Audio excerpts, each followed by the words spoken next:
Welcome to CTN News Spotlight. I'm Steve Erickson. It's almost the end of another year, which means it's time to learn more about the upcoming city budget for 2016. Joining us now is Finance Director Sharon Legg. Thanks for being here today. You're welcome. This is actually a process that has started long before the end of the year. Yes, it has.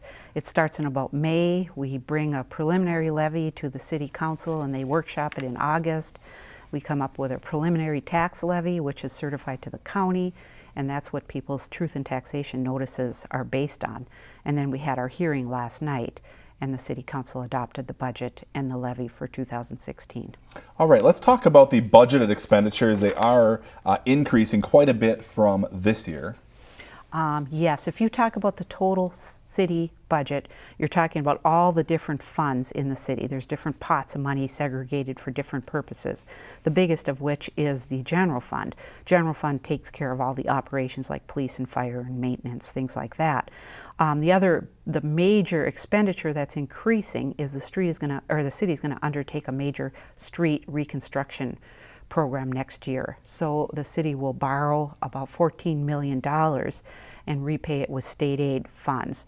Additionally, the city's going to carry on with the second or third year of the park referendum projects. And then reflected in the city's budget is the operation of the golf course restaurant, Kendall's, which in years past we rented out that space. Now all the revenues and expenditures are reflected in the city budget, so that increases it. Okay. Let's talk about the general fund. That's the large part of the budget. Revenues by source and also the expenditures by program. Most of the revenues for the general fund, again the operating fund, come in the form of property taxes. So about 2/3 of the revenues come in that way. There are some charges for services and some intergovernmental revenue and license permit fees, things like that, but most of it is taxes. Okay, and then the bulk is spent on public safety, correct? Correct, police and fire. So over half of the budget is spent on police and fire. Another quarter of the budget is spent on maintenance services, which are park maintenance and street maintenance. All right. Let's talk about the 2016 tax levy. Of course, that's what impacts people's property taxes. How does that compare for 2016 compared to 2015? The 2016 levy is about 2.5% more than the 2015 levy. That's come down a little bit from what people have seen on their truth in taxation notices. We reduced it by about $107,000 for some debt service.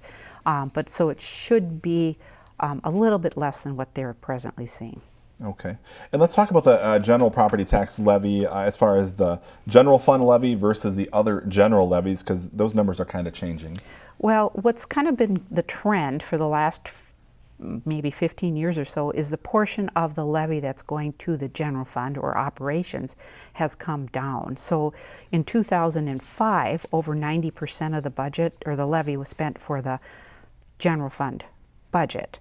Now it's down to less than 80. So that means the rest of that levy is going into improvements or investments in the city, like streets or parks, capital type projects. So that's something we like to see. Yes, I think it's a good sign. How about how we compare to the rest of the metro? I know a lot of people wondering, like, how does Coon Rapids compare to other cities as far as tax-wise? Well, we've kind of just pulled some cities, other suburbs in the metro area that are similar to Coon Rapids. Of course, not everybody's exactly the same, but if you take a look at that chart, you'll see we're kind of about 2/3 of the way up in terms of our tax rate.